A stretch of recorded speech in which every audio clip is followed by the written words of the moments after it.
thing that we need to talk about, Math 50 and Math 28, and I teach both sections this semester, both classes, you really are learning the same thing, almost in parallel.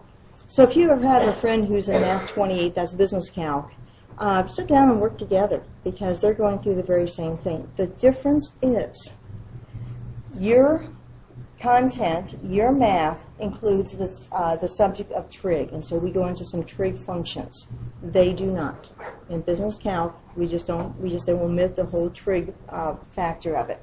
So we need to have a little discussion about trig so that we're all on the same page with our ideas. How many of you have had trig? You should have, okay. Do you remember it?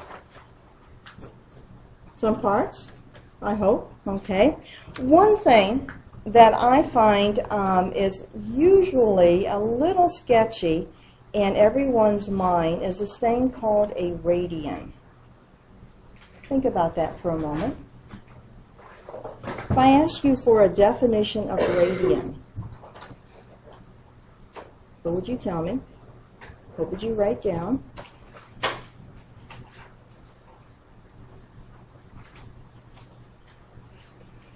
Now, I think I've used this phrase with you. I use it in so many places I go that I might be repeating myself, but bear with me. When I learned all my mathematics, everything I learned was without a calculator, without computers. I'm what I call in the BC days, because everything was without any aid at all. The best aid we had was a table that if we wanted to find, let's say, the sine of an angle 23.5 degrees, and the table didn't say 23.5, it said 23 and it said 24, we'd have to do what we call linear interpolation. We'd have to use proportions to get between those two entries in the table to come up with a reasonable estimate of what that represented. That's all I knew about trig, was linear interpolation. I was very good at that.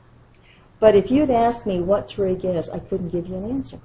I didn't have a clue because we never were able to get to that point. All we had time for in class was trying to find entries between two entries in a table.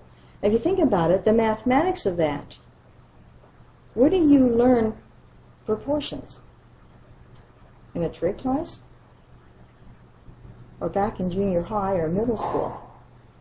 Yeah. So all we were really doing was trying to use some middle school math to get an answer that we didn't know what the answer meant. And it wasn't until I started teaching trig that I began to realize, oh, this is really neat stuff. A radian isn't that mystical after all. Let's do this, because I really do want to know what you're thinking. So,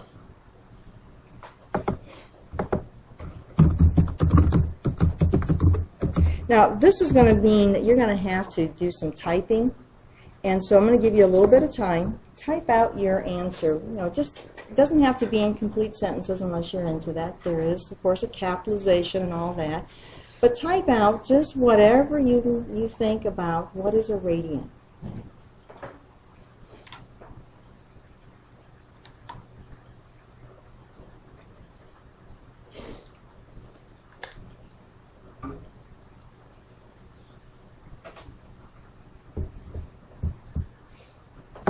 There we go. A way to measure the unit circle using trig. Okay, so my first question to that person would be, what's a unit circle? Anyone want to venture a guess? Could be, or it could not be. Okay? If it's a unit, it represents how many? 1. So it's a 1 unit circle. What do you mean a 1 unit circle? 1 unit on what? 1 center point? 1 unit of centerness? 1 point on the circle? Okay? Again, we're going to answer these questions. The degree measure of an angle, we don't need the T in there, I know. The degree measure of an angle in terms of pi. About how many degrees? Is it really degree measure? If it's degree measure, why do we call it a radian? Okay. Curved area between 2 points that an angle makes. Are we assuming on a circle? Okay, so again, some good ideas, and this is usual because we get partial thoughts going, and these are what we call misconceptions, though, because they're only partial. But you've got some good ideas going here. Part of a graph that helps with trig functions, okay? But how? How trig? You know, what? So what? I love that question. So what? It helps us with trig functions. So what? What trig functions? How does it help us? A measurement on the unit circle equivalent to 180 divided by pi degrees. What is 180 divided by pi? About how much? Pi is about how much? 3.14. How about 3? Okay? What's 180 divided by 3? 60. So a measurement of what? On the unit circle equivalent to 100. Now, if you're talking about degrees, you're usually talking about what object? Or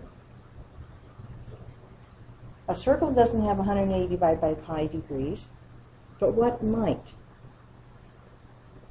Okay, we're going to come back to these questions. Okay, a unit on the unit circle. Again, I'd have to question what do you mean a unit and what do you mean a unit circle? Is a line used to measure the angle in a triangle. How does a line measure an angle? And when you measure an angle, do you measure linear length, linear, or do you measure something else of an angle? A fraction of a full circle. A fraction. What part of the circle? Measurement is a measure of an angle using pi. Why would you want to do that? Now, I'm not saying that these partial thoughts are wrong, but they're incomplete, which makes them misconceptions because we don't have the full idea. You're absolutely right. We often do use the value pi in the measurement of radian, but why? Why do we do that? The radian is a point. Now, here it says a radian is a measure of an angle. Here, radian is a point. Are those in conflict? Here said radian is a line. Are those in conflict with each other? What is a radian? Is it a line? Is it a point? Is it a measurement? That marks half the distance of a circle. Half the distance. Half the radius? Half the circumference? Which distance are we talking about? A division of a circle using pi, a section of a circle where the arc length and the radius, oh, whoa, a section. Now we're getting close. We're getting very close with this one. Look at this one. This one right here. Let's see. I'm going to mark that one here so we see that in green. A section. Now I'm gonna question that thing about a section, but notice what this person wrote, where the arc length and the radius are equal. Okay? We're close. Very, very close. Okay. I have no idea. Very honest. Okay? I appreciate the honesty. I really do. Okay. A measure of an angle for angles. Oh, excuse me.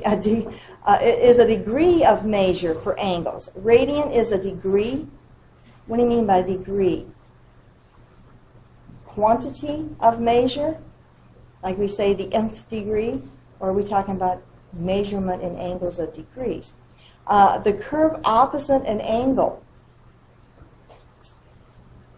What is the curve opposite an angle? Where is the angle? Okay. Unit of measure. Very good. It is a unit of measure. But is it a line? Is it an angle measure? Is it a point? Whatever. A line segment that starts in the middle of a circle going outward so that the line is equal at any given angle.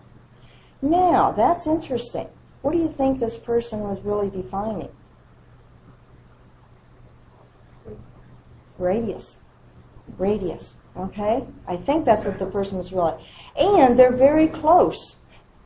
When we talk about what is a radian, that's very close to why we call it a radian. Okay? Pi divided by 80, or 180. Well, if pi is about 3, 3 divided by 180 is very small. I can tell this person memorized something, but don't know what they memorized. And it's somehow mixed up in their mind as to how it should go. But it's memorized. And this is the problem with memorizing stuff. We have little snippets of stuff we know should fit somewhere. It's like a jigsaw puzzle. We got this piece, we know it should go somewhere. Well, I guess I'll turn it this way. And it really doesn't fit, but we know it should be there somewhere. So hang on to that information because you're going to see that, but it's not going to be quite pi divided by 180. Measurement of half a piece of a circle. Radian is the fraction of various spots on the unit circle, for example, the square root of 2 divided by 2. You know, I can tell, and this is why I like to have you do some more than just give me numerical answers. When I ask you to give me information like this, I can tell what you understand and what you truly don't understand. Okay, distance from 0 degrees on the circumference of a set of a circle. Distance from 0 degrees on the circumference of a set circle. Distance. What kind of a distance? Clockwise or counterclockwise? Has something to do with the radius or radii. Very good. Absolutely. I have no clue. I assume it has to do with the radius. Very good. Okay? Now, those people who have these ideas here have made a connection that I want you to make. Now, I'm going to, let's see here. I'm going to pause. Okay, we're going to talk about this thing called a radian. And what I want you to think about is that we are going to be looking at, and those of you who mentioned that it was an angle, you're absolutely correct, and we're going to call that angle theta. And we're going to open these angles up counterclockwise. Don't ask me why, it's just the way we always do it. Okay. We are going to use the input axis as the what we call the initial side of the angle, and we're going to open it up to what we call the terminal side of the angle. So this is going to be our terminal side of the angle. Oops, let's make that correct. Terminal side of the angle. Okay. Now, on a unit circle, we call it a unit circle because we're going to have the radius equal to 1 unit. Now, it could be 1 foot, 1 mile, 1 inch, 1 centimeter, whatever. But whatever we define it to be, it's a unit circle because it has a radius of 1 unit. Now, we can do radii of more than 1 unit, but we're going to stay with 1 just now. Okay, so if I know that from here to here is 1 unit, because that's the radius, and I open this angle up to where this arc length, so those of you who mentioned arc length were absolutely correct, it has something to do with arc length. The arc length is also 1 unit. In other words, the arc length has the same length to it as the radius, so whoever mentioned that was absolutely correct. The arc length equals the radius.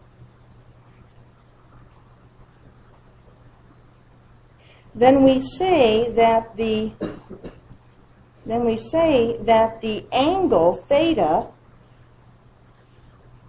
is the equivalent to a measure called 1 radian. When we open that angle up so that the arc length has the same measure, linear measure. Now, if you think about it this way, what if you took a circle and you had a piece of string and you stretched it from here to here? Okay? Take that same length and very carefully lay it along the circle so that that 1 unit of string was exactly the